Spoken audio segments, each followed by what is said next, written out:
We're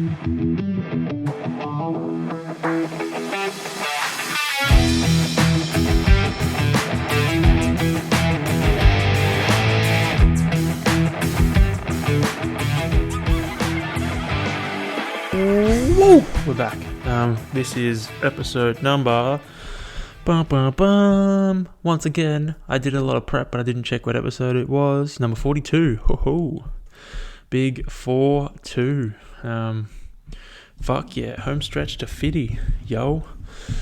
This week has been a big week, but I'll touch on that later. First, let's talk about what's coming up in this week's episode of Toe on the Line.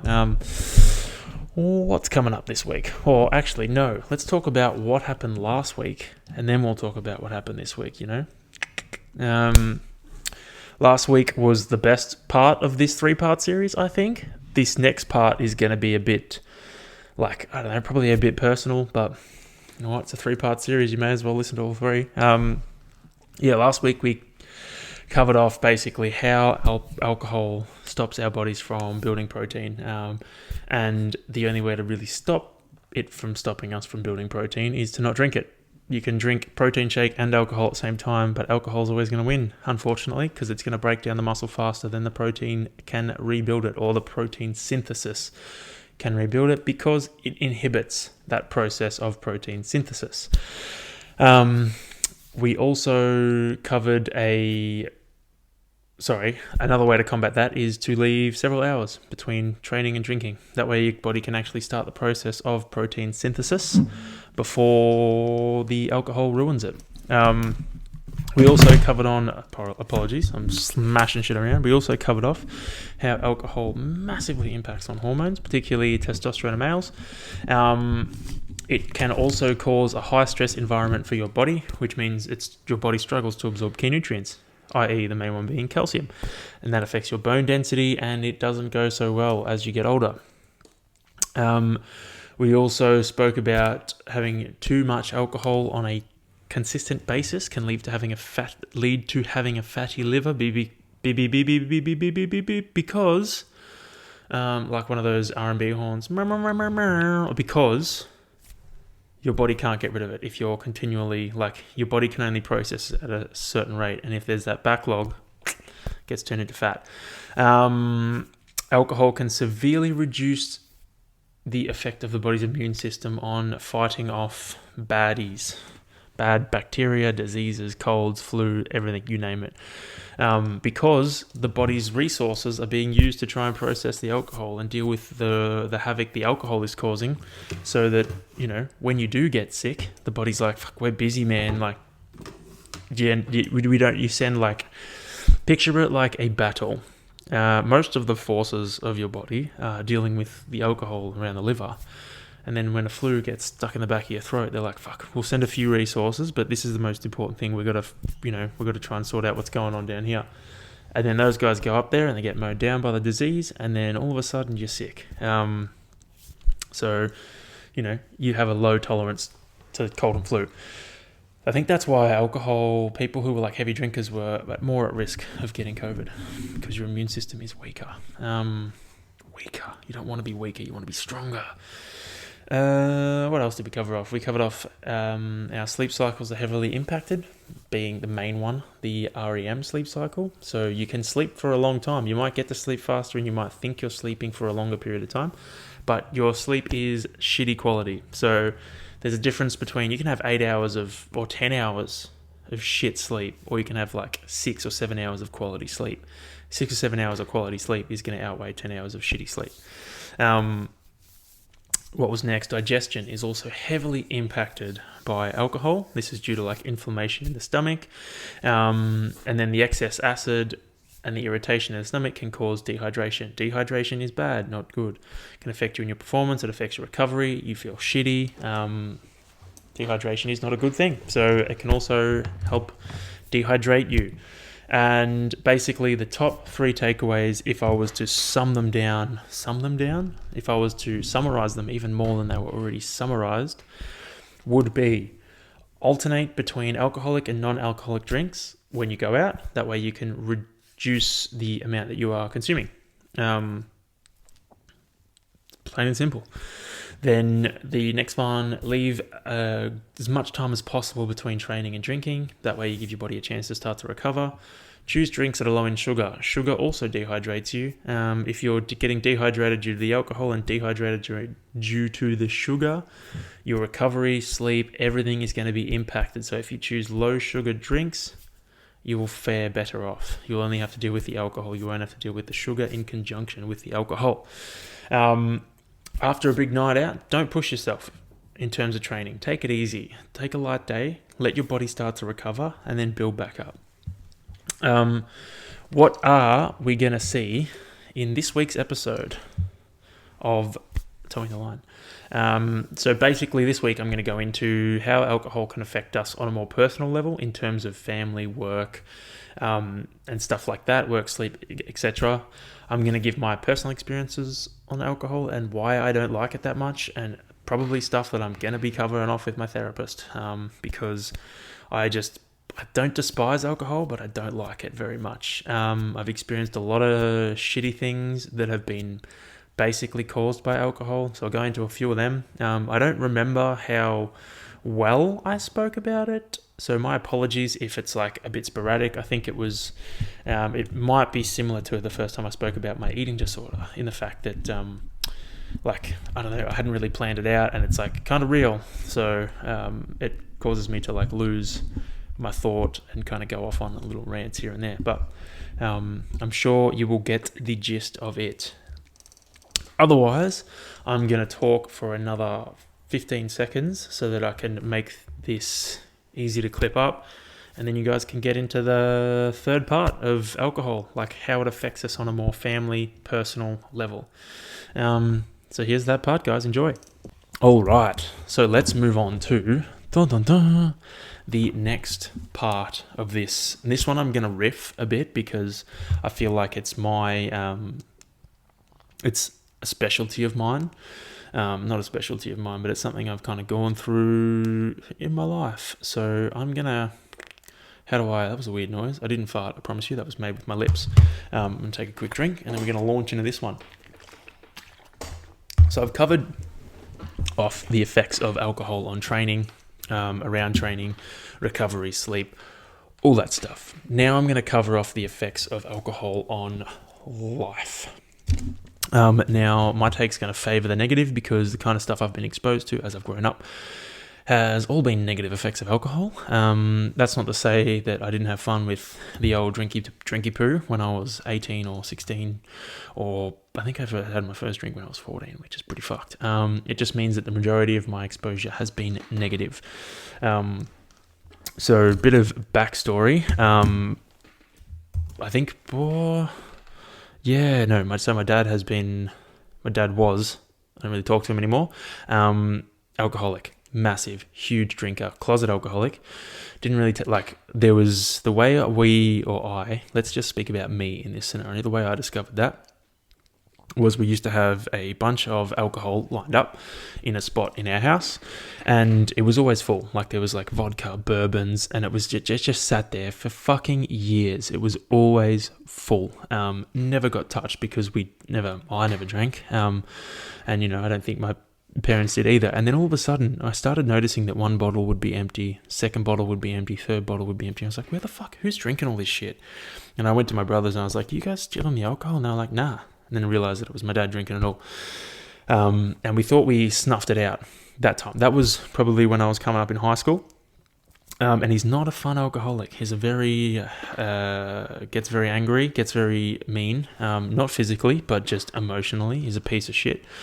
I don't even know if I probably should be saying all this on here, because it could bite me in the ass, but I'm going to keep it brief. Anyway, long story short is I have grown up with an alcoholic dad since I was probably, he wasn't the best emotional dad to begin with, but in terms of alcohol, it was probably since I was like 14 or 15.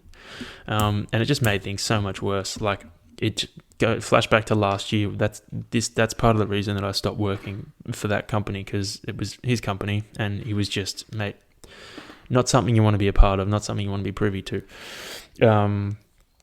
And like, he was drink driving, all that shit. Just a real piece of work, basically. So I've grown up in that environment. Hasn't been fun. It would be a real, like, you hear his car roll in the driveway and you're like, all right, I got to get ready to fight. That's like the main reason I'm going to my therapy at the moment and trying to work through all that shit. So that's a bit of backstory. I'm going to keep it there because I feel like I need to give it its whole. I need to give my backstory, my like growing up life, its own episode. I need to plan that shit out properly because there's a lot of shit I got to cover off. So basically, that's my backstory, and that's why part of the reason I don't like alcohol that much, because I've seen what it does to people, and it's not fun, man. I was actually talking about this with my therapist last week. And if you're new to the show, you know you won't know that I talk about my therapist a lot, but I do. I'm open with it. I'm not trying to hide it. It helps heaps. Seriously, if you're fucking struggling mentally, go see someone good. And if you want to see someone fucking awesome, ask me and I'll give you her number. She's fucking great. Anyway, I was talking with her last week and I was saying that I don't like the conversations I have with drunk people because I just feel like they're just fucking full of shit and they're not real. They're just pretend conversations. And she was like, why do you feel that way? Or what makes you think that? And then I kind of got into it and I was like, it was because my dad, like whenever he would be around other people drinking, he'd be this happy, fantastic person, the life of the party. And everyone's like, he's fucking awesome. He's great. And as soon as the door would shut, he'd be a fucking asshole. And I was like, full of shit.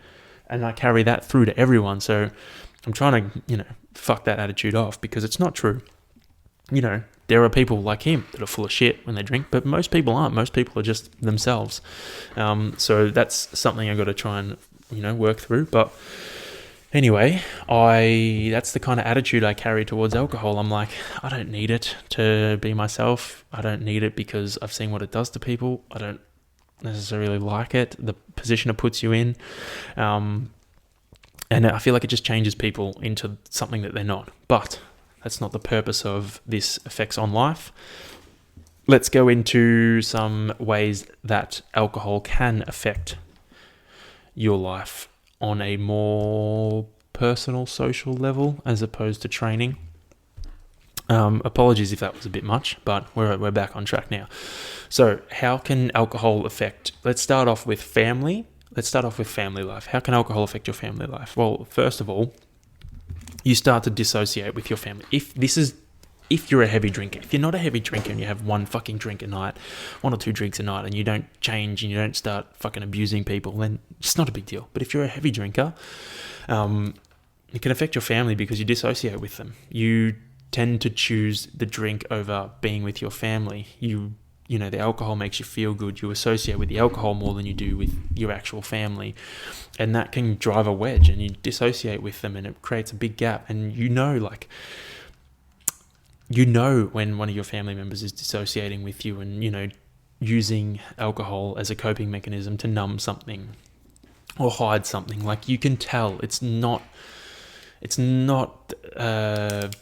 uncommon. When something's up. You can sense it. So you grow apart, you grow away from your family. It fucks things up. Doesn't make things, as smooth as they should be. It's not a happy environment. There's a lot of animosity. There's a lot of tension, negativity.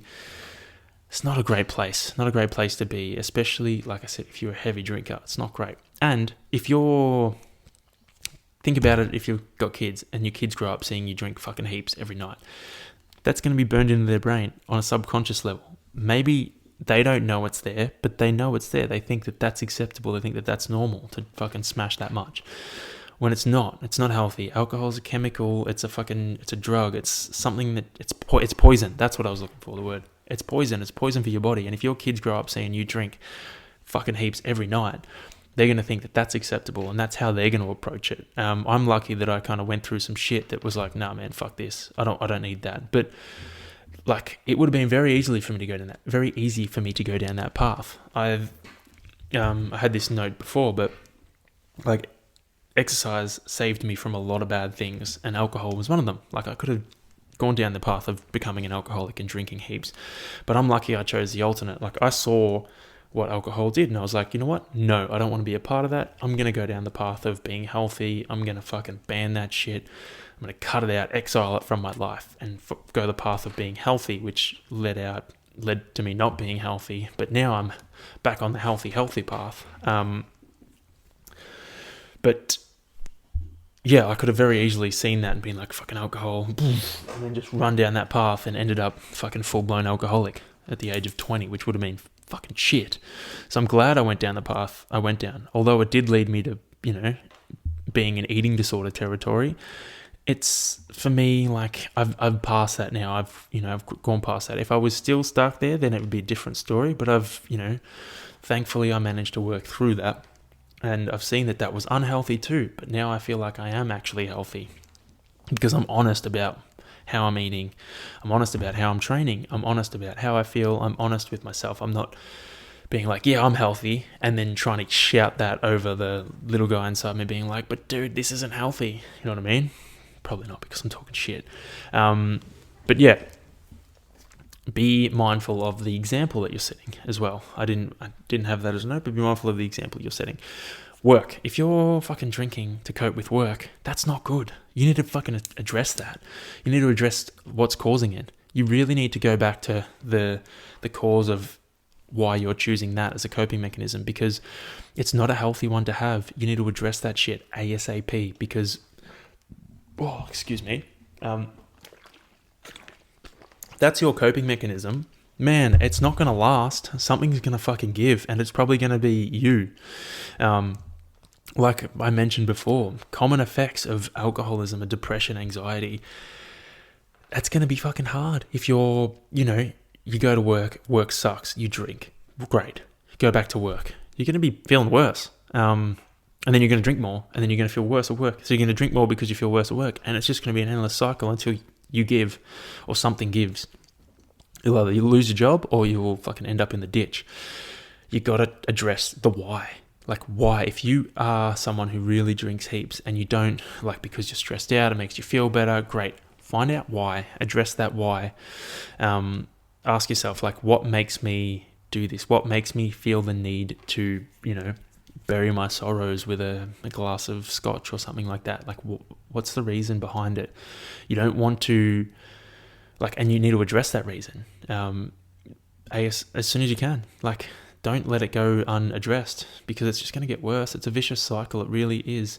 I saw it happen with my own eyes. You get depressed and anxious, so you drink to cope with that. Then you get even more depressed and more anxious because you feel bad that you're drinking, and you feel bad that that's your coping mechanism.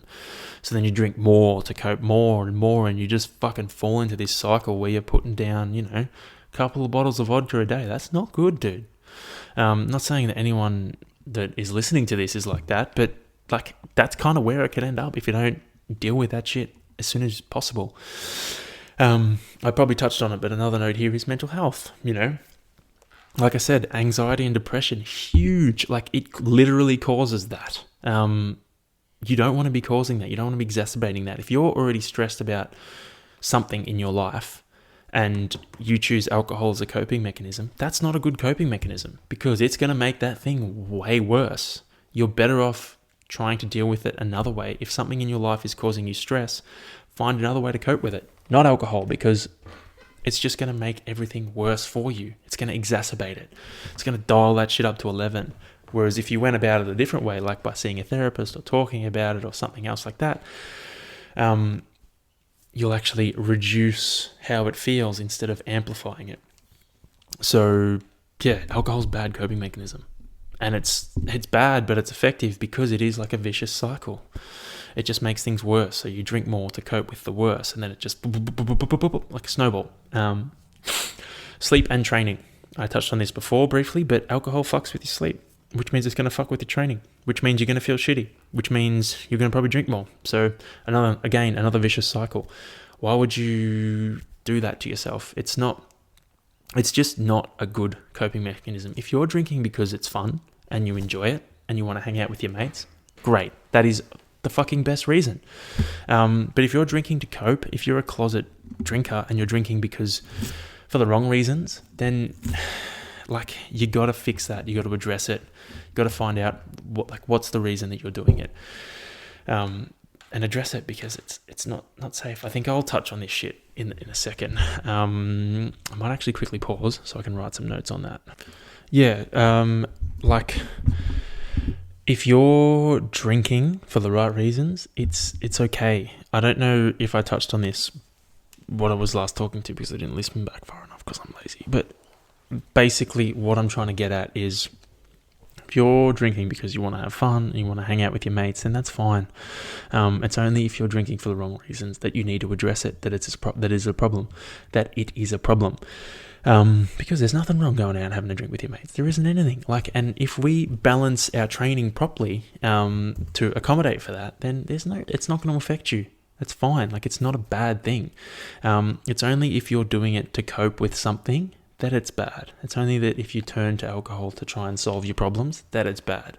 Not if you're having fun, going out there, hanging out with your mates, having a couple of drinks. That's good. It's good. It's a good way to relax. I mean, I don't do it because I've got some shit I've got to deal with in relation to it. But you know what? If you enjoy it, fucking go for it, mate. As long as you structure your training properly around it, go for your life. So if I was to, hit some main takeaways from alcohol and its effects on life in general, I would say be mindful of the example you're setting for those around you, because your kids will notice. They'll see and they'll be like, it must be okay. Especially if they're super young, they're going to pick up on that. Kids pick up on a lot of things that you don't realize they pick up on. That is going to be one of them. So just be mindful of the example you're setting for those around you. Even if you're fucking the boss of a company, or you're manager of a bunch of people and you're getting on the beers early because you want to, flick off on a Friday, be mindful of the example you're setting, because you're they see you do it, they think it's okay, they're going to follow along, they want to fit in. Just be mindful. Be mindful of that. If you are a heavy drinker, be mindful of the reasons that you drink. What is causing you to drink that much? What other reasons that you're, consuming that much alcohol, and then address those reasons, and try and bring that down, because it's not a healthy habit to have. It's a vicious cycle. It makes you feel shitty, mentally. You get anxious and depression, and then you fall into that cycle. And once you fall into that cycle, it just exacerbates. And if you can't pull yourself out early enough, then it's a dark road. So, really address. If you are someone that drinks because you're coping with stuff, address what causes you to go down that path and try and fix that. Like I said, it's not a happy road. So you want to try and get off that path. If you're doing it for the right reasons, then it isn't a fucking problem. Go out there and have fun. If you're doing it to hang out with mates and have fun and do whatever, great. If you are doing it and you don't want to do it, is a different story. If you feel peer pressured, if you're feeling peer pressured into it, don't do it. That's not something that I've dealt with, but something that I'm prepared to deal with, is that if I'm with a bunch of people and they're like, why aren't you drinking? I'm like, because I don't want to, I don't feel like it. And they're like, well, fucking drink, bitch. You're not allowed to hang out with us unless you drink. It's like, well, do I really want to hang out with you then? If the kind of people that you're hanging out with are the ones to force it upon you, then they're not the kind of people you want to hang out with. Most people don't give a fuck. If you say, no, I'm not drinking tonight, I don't want to, I've got a day on tomorrow that I want to do stuff, I want to feel better, I don't want to feel shitty, sleeping shit lately. You shouldn't even need to justify it, but there's reasons, that are valid. Most people don't give a fuck. They're like, cool, whatever. You don't need alcohol to be a fun, happy person. It took me a while to realize that, but I'm at the point now where I know that. I talk endless amounts of shit, regardless of alcohol consumption. It's just what I do day to day. So you don't need to drink alcohol to talk shit. But if you do enjoy having a drink, there's nothing wrong with that. Just maybe try and structure your training properly so that you don't come off second best. And if you can, stop whenever you want, then it's not a fucking problem. It's only when you are dependent on alcohol and alcohol runs your life that's when you have a problem. And if you don't have a problem, that's fine. Do whatever you want. It's not a big deal. But yeah, that's basically, I think I covered off most things. I don't have anything else to really touch on. That's alcohol and training. So if I was to give, let's try and wrap this up nice and clean and neat in a bow for everyone, covering both last week's episode and this week's episode. It might be last week, the week before, and this week's episode. All the episodes, around training and alcohol. It would be like, make sure you leave adequate time between training, or make sure you plan your training around when you're going to drink. If you know every Saturday night you're going to go out and you're going to have a drink, maybe pull back on Saturday's session. Instead of thinking about the calories that you're going to consume with your drinking, maybe try and gear your week towards that Saturday. So if you're worried about over consuming calories on that Saturday, go back to fucking James Smith PT. Budget your calories for that Saturday. If that's the aspect that you're worried about gaining, you're eating too much and over consuming on that Saturday night, gear your calories towards that weekend. So maybe back off eating, don't eat as much on Thursday, Friday, so that you leave more for Saturday, more in Saturday's budget. And then back your training off into that weekend, so that your body's not going to be trying to recover from a fucking brutal Saturday session while you're drinking, and then you're trying to train again on Sunday. Like, don't do that. Maybe take Sunday off, go for a nice walk, get the blood flowing, but don't break any muscle down. So gear your training around drinking. Even like the Whoop was saying, alcohol can be in your system for 3 to 4 days. So maybe even taper out of that drink. This is only if you're really serious about training. Like, I am very serious about it. So for me, I would look at doing something like that. But if it's not that important to you, then it's not a big deal. But if you were to go about it, if I was to do it, I would try and taper into that weekend. So I wouldn't go for a fucking 5-hour ride on Saturday, then hit the beers Saturday night, then wake up and run 20 Ks Sunday. Not a good idea. Not going to recover well from that. So I'd taper into the weekend and then taper out of it, or build back out of it. So Sunday, maybe a rest day, maybe something light. Monday, not as intense. Tuesday, a little bit more intense. Wednesday, almost back at it. Thursday, right back at it.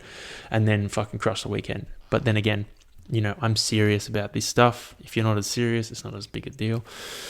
Taper out of it. Don't be scared to have a drink with your mates. It's not a big deal. Like I said, as long as you structure your training around it, it'll be fine. Even if you don't, it's not the end of the fucking world. If you're doing it every weekend, maybe you could adjust here and there. But if you're only doing it once off, it's not the end of the fucking world. It's not like you're constantly trending down. You're going to be trending up overall, and then one weekend you might trend down. Big deal. Let's go back to the squiggly line then, shall we? If you want to, break your body down and trend up, alcohol is not one way to do that. Alcohol is going to keep you trending down. If you drink every day, you're really going to hinder your performance. You're really going to hinder how much you can grow as an athlete, as someone who trains. Like, you're going to hinder your performance. Instead of trending up, you're either going to trend straight, or you're not going to trend up as much as you would if you weren't drinking. So you are handicapping yourself. Instead of getting 100%, you're getting 70%. I would want 100%. I've kind of lost train of my... I got the chills. Train of my thought. But if you're drinking, drink for the right reasons. If you're not drinking for the right reasons, what is making you drink for those reasons? But otherwise, I think that pretty much covers everything off. I think I'm going to split this into 3 parts. I don't know. I'm going to have to do an outro for the first part in a second. So I'll talk about that then. Otherwise, I'll put something after this anyway. So great. Good stuff, guys. Good listening. Good listening skills. Very good listening skills. Hope you guys enjoyed that. Like I said, I don't really remember what I spoke about. I had a bunch of notes, but I think I just went off cuff on that one. What did I say? Now my take is going to be... it was kind of super negative, wasn't it? I just spoke about mental health training, physical activity, enjoyment, financial effects as well. But this is... all that stuff is kind of like... specific to alcoholics, and I don't think any of you guys are alcoholics, and if you are, please, I encourage you, go get help, because your life will be different on the other side. Not that I know from personal experience, but I'm guessing as not a non-alcoholic person, it would be much better to not be an alcoholic than an alcoholic, if that makes any sense at all. But I hope you guys enjoyed that. What was I going to say?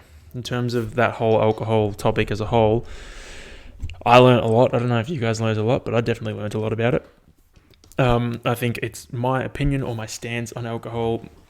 I almost got less intense probably towards the end as I started to think about it more, because I was super like coming at it from such a negative angle. And like, it is bad, don't get me wrong. It's not good if you have performance goals, but if you manage it properly, everything will be fine. It'll be okay as long as you manage it. As long as you're not silly with your training around alcohol and stuff like that, it'll be okay. It'll be good. I think with me, I'm probably not going to drink much, as I don't anyway. But, you know, like, it's good to know more about it so that if I do decide to have a drink, it's like, cool. I know that tomorrow I should probably take it easy, because otherwise I'm not going to recover for Monday's session and I won't be, you know, in the best shape that I can be in. Drinking, classic. I got so thirsty in that first like 6-minute intro that I was looking at the drink and I was like, I need to drink this now. And I'd only been speaking for 6 minutes. Wild, mate, wild. I tell you, I just keep needing to drink more and more. Anyway, moving on to the other stuff. Or actually, no, not yet. Apologies, got you excited there for a second. I have been super busy this week, which I'll touch on in a second. But I haven't had any time to do any clips or anything like that. I've only just managed to get enough time to fit this in, so I don't know if I'll make this episode go for a full hour or if I'll just do what I can. But I just have been struggling with time this week. Just had a lot of shit on, and today was a pretty big day too. It's Friday. It hasn't been a big day busy-wise. I just saw my psychologist in the morning and then went and saw the physio just then, and I'm just like, I just want to chill out, because it's been, like, I'll touch on it in a second, a massive couple of days, massive week actually. So I only just managed to squeeze this in, but I did. Glad. Hopefully it hits the mark. If not much I can do about it. Just tune in for next week's episode, which, what will next week's episode be? Can you teach mental toughness? I think that's interesting. It may change, subject to change. But after that, I reckon character is what defines you is going to be a topic. So I think I'm going to go away from heavy research ones for a bit and just talk off the cuff. Maybe just find some cool point, like think about it, deep in thought, and then add some cool points and just riff off them, because I like research stuff. It's great. It is a great way to stay in shape. But at the same time, it's like, researching is not my strongest suit. Like, I'll do it for something like this because I'm interested, but I ain't going to put a lot of research into a bunch of different topics every week, because, one, I don't really have the time into it. It's not really my thing. So, yeah. Otherwise, let's move on to what happened this week. So, when did I last speak to you guys? Would have been Thursday last week, I reckon. What happened on Friday last week? I don't really remember. I don't remember what happened on Saturday. Oh, no, I do remember what happened on Saturday. And that's my next top point. Went and got my nails painted. I rode in the morning. Did a nice early ride. Went up King Lake twice for a 2.5 hour ride. Or 3 hours. I can't really remember. But I went up King Lake twice. Came home, then went and got my nails painted. I got my thumb painted. And I got my middle finger painted. I got on one hand blue and black, on the other hand white and pink. And I think I like the white and pink better. But as the week has progressed, I've learned that I don't think I'm going to get white and black on my thumbnails again. Because every time I look at my left thumbnail that's white, it is now like a browny yellow because it's dirty. It looks gross. Every time I look on the black thumb, I'm like, fuck, I'm a pirate, or like my thumb's bruised. So it's throwing me off. I think I just need bright colors on them. And then maybe bright colors on my nails as well. So I think I'm going to steer away from the white and black. But otherwise, I think I'm going to keep doing it for a bit. Like something different. No harm, no foul, I guess. So if Caitlin goes, I'll go get mine done as well. Woo-woo. What are the ones? That's right. I was opening. So I think the second day I had them, I was opening a key ring to try and put a key ring, and I was like, oh man, what if I like chip my nail paint off? Well, it's not really, it's gel, so it's not really chippable, but I was like, what if I fucking scratch some paint off my nails? It's gonna fucking be a disaster. I've only had them done for 2 days, and I was like, damn, now I get why like girls who have their nails done are so protective of them. The last thing you want to do is rip your fucking nail off or rip the paint off your nail after spending I mean, it only took 10 minutes for me, but like after spending a serious amount of time getting your nails done, it would be the worst. It'd be the biggest pain in the butt ever. Otherwise, what else happened on the weekend? I can't remember what I did Saturday night. As per, I think I was very tired. I think I was just cooked after Friday. No, that's right. Something weird happened then. My psychologist appointment was super fucking intense on Friday, and it just railed me for like 3 days. So I don't really remember what happened because of that. I do remember what happened on Sunday though. I did a row and ski seminar at BFT in Monty with Jane Urbacher. She's like the ski erg guru. Ski erg, row erg guru. I've done one with her before for the rower, but never for the ski. And like, she's fucking, oh man, it was like 3 hours long. And you wouldn't think you could fill 3 hours on a rower or a skier, but you can very easily. And it's just cool to learn the mechanics of it and how it kind of works. And like last time I learned it, I was like, yeah, cool, this is interesting. But I think this time I'm going to try and keep that information at the forefront of my mind, because it's just super interesting to learn for me and for like other people as well. Because I like crushing the rower, and it'd be nice to help people to crush the rower and the ski erg as well. Otherwise, what else did I do on the weekend? That's right. I didn't strain my neck. I sprained a joint in my cervical spine, which is like your neck. Pretty sure I did that on Sunday, the day of the seminar. Did it beforehand while back squatting, I think, or doing something. I was doing something, and I sprained my neck, and that caused my upper trap on the left side to like freak out and spasm. And then I strained it again on Monday, doing overhead press, because I like struggled, and then I strained as I was struggling to get the weight up, I kind of pulled on the joint, the muscle, and it freaked out even more. So that has not been fun, especially because this week has been very busy. On Tuesday, Wednesday, Thursday, I was at a StrongFirst Barbell Course. I think I've mentioned it before. I was there with Ben, and it was like, we basically left. I've just put my chair down so I can get in a bit closer. We left at like 7 o'clock and wouldn't get home till like 7:30, 8 o'clock. So it was like 12-hour plus days. We were in there from 8 till 6 most days. I don't know how many hours that is, but 10 hours. It was just a lot of learning. Like 3 days of that was pretty hectic. Not to mention my neck was fucked for most of it, which I'll touch on in a second. But it was just, it was a rough go. And then today I finally got to see a physio, and he was like, yep, I'm going to get you to that range.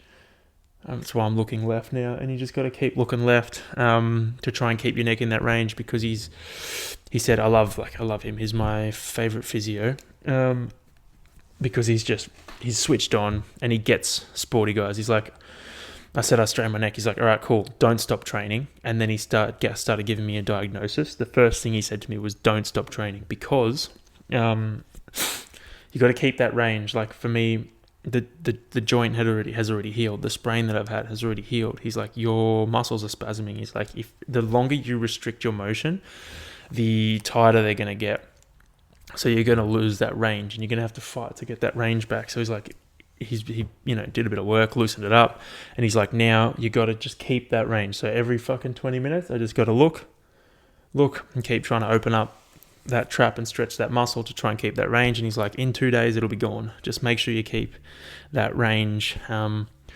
So that is a great solution. That's why I love him. He's a fucking bomb. But yeah, I've been dealing with that for the last couple of days, which has not been fun. And particularly at the barbell course, because like his advice was, keep training, just don't do anything that really puts that muscle under strain. Use the muscle, but don't do anything that puts it under strain. And like how I did it initially was overhead pressing, and I struggled, and then I used that muscle to kind of like tighten up, and it just wasn't happy. So his advice to me was basically just stay away from the heavy weights, move it, but don't strain it again. Don't use heavy weights that'll strain it. And he's like, in 2 or 3 days it'll be fine, which is great, because I have a ride tomorrow and a ride on Sunday. So there will be no straining of my neck muscle on those days, which is just a great way to stay in shape. I think let's go through it now, quickly. Then we'll backtrack to the start of the week, eh? How have your guys' weeks been? Been good? Reflect on your week for a moment with me right now. I'm looking at my Training Peaks data, and I have not trained at all this week. I got a 2-hour ride tomorrow into an 8K run, and then I got a 3-hour ride on Sunday. Beautiful. All right. So yeah, I'm keen for that. Hopefully Monday it'll be ready to go, and then I can get back into it. So let's roll back to Tuesday, the StrongFirst Barbell Course. Now, this course is like a world-renowned course. There were speakers that zoomed in, as in over Zoom, from Italy, US, South Africa, like from fucking everywhere, man. And they were so insightful. And this course was great. Like, I've never done a course like this before. I've never done a course about moving the barbell that has been this in-depth. I've never really done a course that was in-depth about fucking lifting weights before, ever. So it was super fucking interesting. I loved it. Like, it was so intense, and I'm super mentally drained from it. But that's only because I was willing to concentrate on everything that they were doing, because it was just fucking awesome. Like, the way they structured it was, let's go through the movements we covered off. I'm not going to go into depth on these, don't worry. So if you're worried about getting bored, you're not going to be bored. So we covered off Zercher squat, front squat, military press, back squat, good morning, bench press, deadlift, sumo deadlift, conventional deadlift. So basically the way we went through all those movements was we would build them from the ground up, getting the fundamentals right, as in, like, really gripping the floor, turning our glutes on, making sure we spread at this, for example, the squat, really grip the floor, turn our toes out, as in, like, turn our knees out, really turn our glutes on, making sure our knees track over the toes. We spread our pockets. You kind of pull yourself down with your hip flexors, making sure the brace is nice and tight, your upper back's nice and tight, your lats are packed back and down, like you're really gripping that bar, bending it into your back. You're gripping it properly with nice straight arms, like the bar position's perfect. Really making sure we keep a straight bar path. Just all sorts of, like, things. You build all that from the ground up, working on your mobility to make sure you can get into the right position. You do a lot of drills to do that. A lot of drills to make sure you get your brace right. It was just so intense. And yet last night and today I've just been trying to go over it all in my head and through the book that we got, just to try and rehash it and make sure it stays in my head, because it was so useful for me, just in all aspects. Mainly because, like, I can see, like, I'm inexperienced in that respect, but I can see people lifting incorrectly and, performing movements that aren't great. Like, they might, do a certain thing where they're, for example, on the deadlift, their hips lift before their shoulders. So, like, they kind of pop their butt up, then they lift the weight up. And, like, just figuring out ways to kind of combat that has been the kind of shit that I'm learning. So ways to fix people's weaknesses in their certain lifts. And if that's the case, you need to really try and just need to be in a really strong tight position evenly throughout. They call it the wedge, the triangle. Like, you need to make sure you got nice tight lats. You got to make sure you're really gripping that floor. Your glutes are on. You're kind of sitting back into the weight.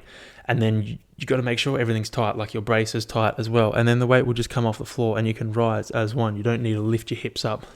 You lose part of the strength when you do that. But it gave me the ability to assess someone who's lifting weight and be like, okay, cool. This, and this is what we kind of need to work on to make sure you can lift it more efficiently and stronger and safer. So I gained so much from that respect, or that aspect of it. Mainly about safety too. Like, they were talking about deadlifting, and, like, if you're deadlifting safely, you're not going to get hurt. Like, obviously, it's one of the safest lifts in the world, because if you can't lift it, you can't lift it. And if you're lifting correctly and you can't lift it, you're not going to hurt yourself, because you just won't be able to move it. So it's it was just, I feel like I just rambled then, but it was so fucking good and so dense with information. So I'm so excited to put that shit to work. Like, I'm so excited to take that information that I've learned and just fucking use it, because it was so fucking beneficial. So I'm very excited to do that. I have decided, like, we learnt programming as well, how to like periodize and program your strength training to get stronger. And I was like, great, this is the perfect opportunity to try and practice what I've just learned and put it into practice. I'm going to get rid of the program I was using. I was following Juggernaut AI. It's like an app that you download, and it's like $50 a month or $60 a month. And you know, they program for you. They give you tell them how many days you can train, and you know what your strengths are, what your weaknesses are, and what your goals are, and they try and program you towards hitting those goals.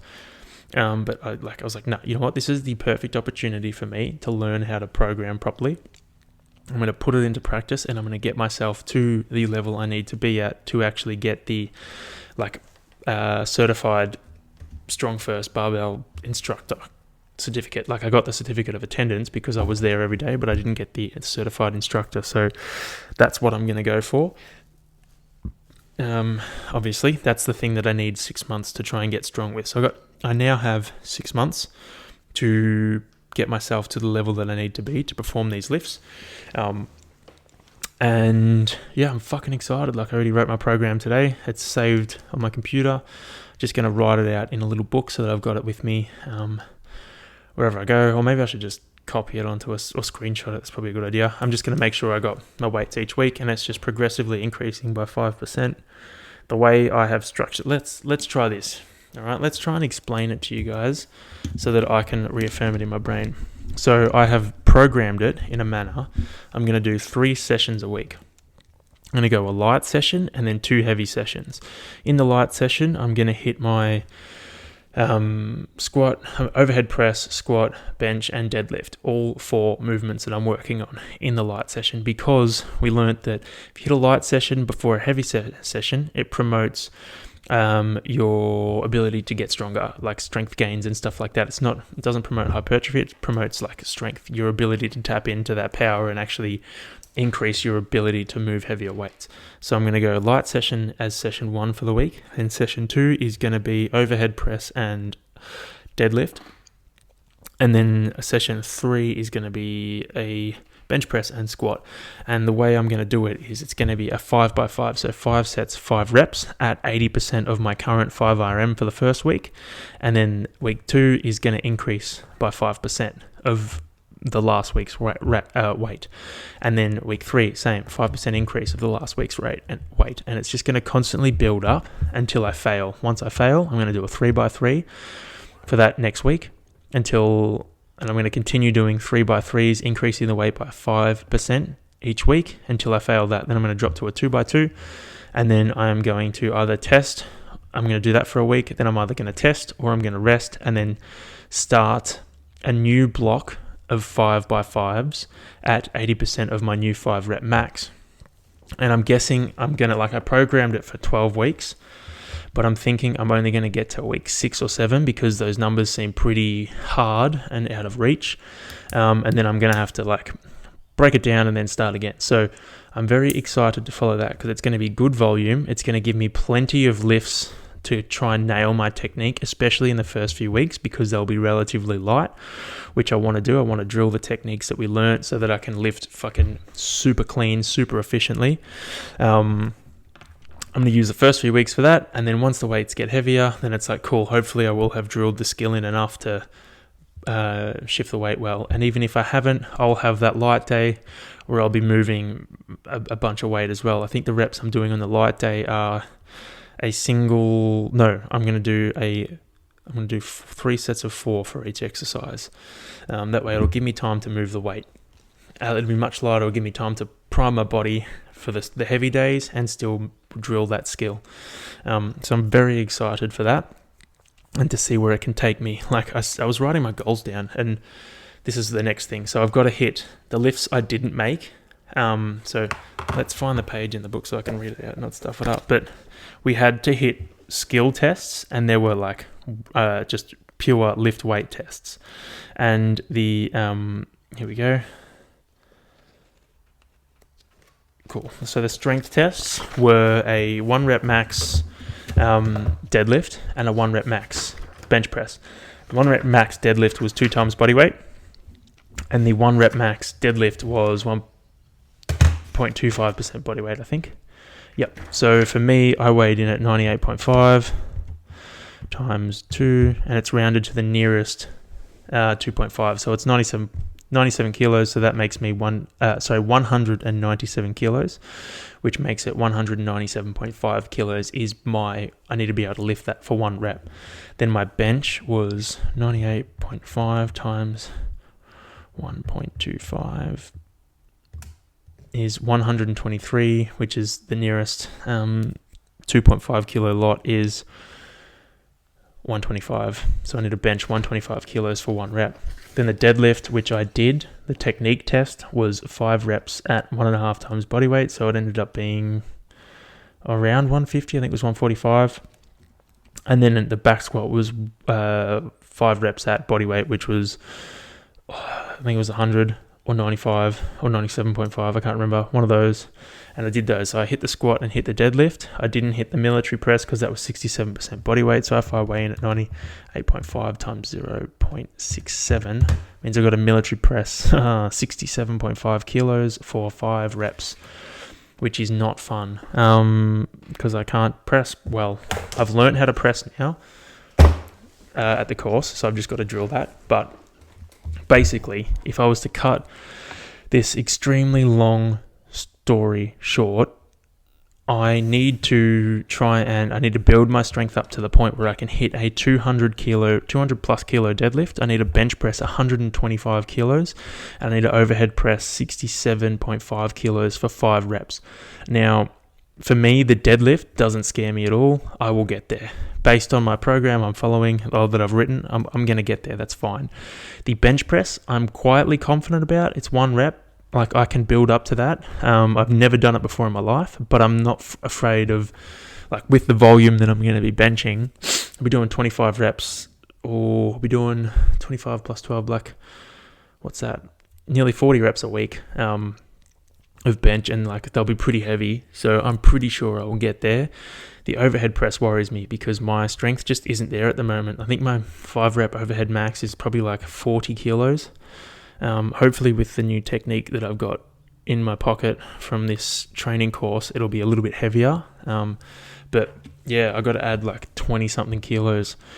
I'm going to have to nearly add 50% on top of what it already is, which I'm hoping, because I've never really done it before, I'll get newbie gains. But I don't know, man. It's fucking stressing me out. So the overhead press is what I'm worried about. Everything else I'll be fine with.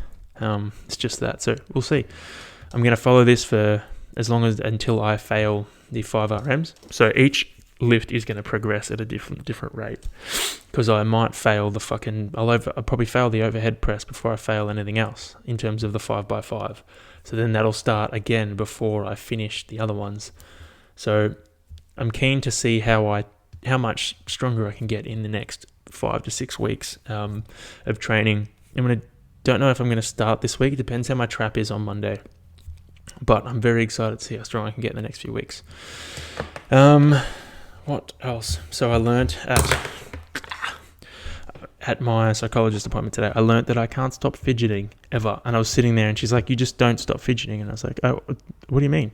And then I would be sitting there for like 3 seconds, and then I would start scratching my eye, and she's like, see, you're fidgeting. I'm like, no, I'm not. And then I'd start tapping my foot. She's like, it's a fidget. And I'd be like, what are you talking about?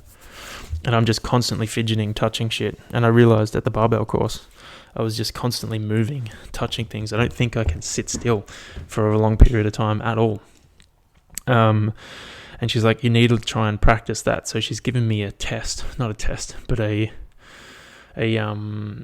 she gave me homework, and my homework is to sit still for or try and sit completely still or lie completely still for 15 minutes without fidgeting. And I don't know if I'm going to be able to do it. I'm going to have a crack, but it's a long time to not move. I don't reckon I can do it. Yeah, I don't know. We'll see how we go. I'll actually make sure I let you guys know how I go next week. I'm going to try and go 15 minutes, but we'll see. I don't know if I'll last that long. I'm not good at sitting still. As you can tell, I use exercise as a bit of a coping mechanism. Oh, that reminds me. I never weigh myself anymore since my eating disorder days, because it was like a trigger for me. And it's dawned on me that I'm going to have to weigh myself on a semi-regular basis now, until I get these lifts out of the way, because the lifts on the day are based on my current body weight at that time. So I literally have to film myself weighing myself, show the scales, and then I got to go and perform the lifts and take the weights off and show them to the camera after I've completed the lift. So I'm going to have to keep touch with how much I weigh to make sure I don't get too heavy, because that's just going to put the goals too far out of reach. For example, if I go up to 105 kilos, that puts my deadlift at 210 as opposed to less than 200, which is a lot. Then it puts my bench press at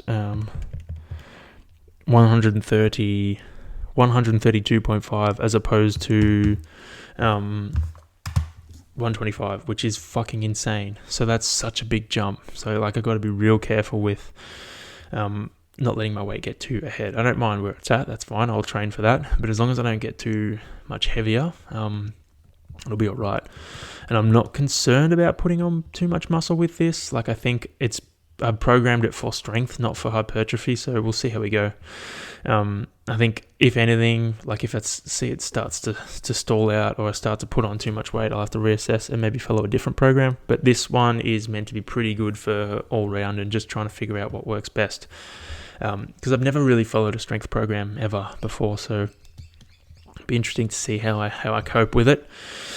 Yeah, what else? Oh, man, we got to vote tomorrow. Well, actually, we'll have already voted by the time this airs, but I can't remember if I already said this on last week. But with voting in mind, why do we like vote for these people on the polls? Like, it's the biggest fucking scam bullshit thing ever. Like, they all talk absolute rubbish, man. They get up there and they just fucking try and sell themselves, and we go and vote for them, and then we put them in, and they're all just fucking liars. Like, why don't we put them all in the Big Brother house for like 3 or 4 months, and that's their campaign? They're locked in the Big Brother house together with no publicists, no one telling them what to say, no way to hide. Like, they're on TV 24/7 for 3 months, and like, the winner is going to be not president, prime minister. That's who wins. And Australia votes, like the people vote on who gets to stay and who goes, and they do challenges that are relevant to running a country, and then we vote out the fucking weakest link.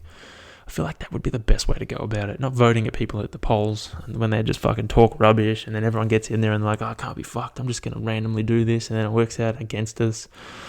I reckon the Big Brother house for politicians is the way to go. They should start bringing that in. And I honestly think Australia would lead the way. Then other countries would start doing it too. And it would be the fucking new big thing. You heard it here first. You probably already heard it here first last week, but I can't remember saying it. So, yeah. Good surprise.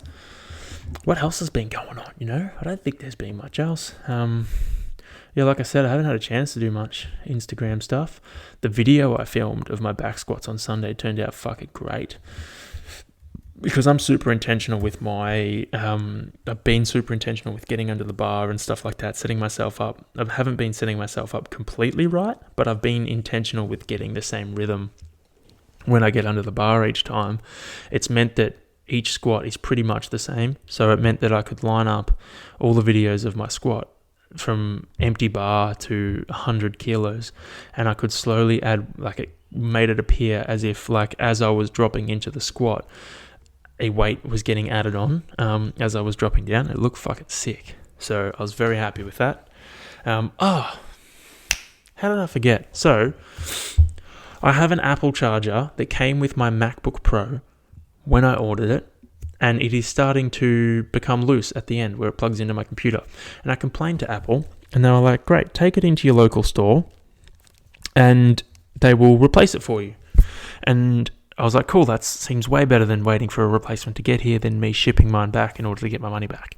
So I went in to Doncaster, took the Apple cord in. I was like, hey, yeah, I need I booked an appointment. This is faulty. I want a replacement. Should be pretty simple, straightforward, you would think. Wrong. The guy's like, well, this isn't our cord. And I was like, well, it kind of is. Like, it came with my computer. And he's like, well, we don't make this cord. And I was like, but you did though. And then I was just sitting there like, this guy's looking at my nails, and he's just, because I had them painted, and he's like, this guy's a fucking cheapskate trying to rip us off. And then I started making jokes. I don't know what I said. I can't remember, but I made a horrific joke about him ripping the cord out of his asshole, which was, I think a few people heard. Anyway, I was sitting there, and then he's like, let me check with my manager. And he came back and he's like, yeah, sorry, man, this isn't a cord that we make, so I can't give you a replacement. I was like, what do you mean? It came with my computer in the box. He's like, well, did it though? And I was like, yeah, it did. Then I started doubting myself. So then when I got home, I had a look in the Mac box, because I was like, maybe it didn't come with the computer, because I have a tendency to, like, if I've already got that cord, I won't open that one. I'll just leave it in the box, and then I'll use the one I've already got. And then when the one I've got breaks, I'll go get that new one that I've got sitting there. Went and checked the box. There was no cord in there. They fucking gave me a shitty cord, and they were like, oh, it's not ours. So I reckon some fuckwit who packed my Apple Mac was like, I'm going to put this shitty cord in there. Be funny as. And then, lo and behold, they're not going to replace it. So I contacted them again, and I was like, you're going to give me a new cord. And they were really helpful over the messenger. I just hope, and this time I decided to get them to send it to me. So I really hope that they get it, that they get my one when I send it back, and they're not like, this isn't our cord, because it fucking is. It came in my computer. I don't know what they're trying to pull, what scam they're trying to pull as a fucking $1 trillion company, but it's fucking, I'm not having a bar of it, mate. It's ridiculous. Anyway, that is it for this week's episode, guys. Finish on a rant. Classic. Hope you guys had a ripper fucking week. And I will speak to you next week. If you have any questions or any comments or whatnot, just tell me. Shoot me a message. Tell me in person. Give me a high five. You know how it is. Love high fives. Yeah, I'll chat to you next week. Oh, let's let this drag out for another 3 seconds so I can get to 2 minutes.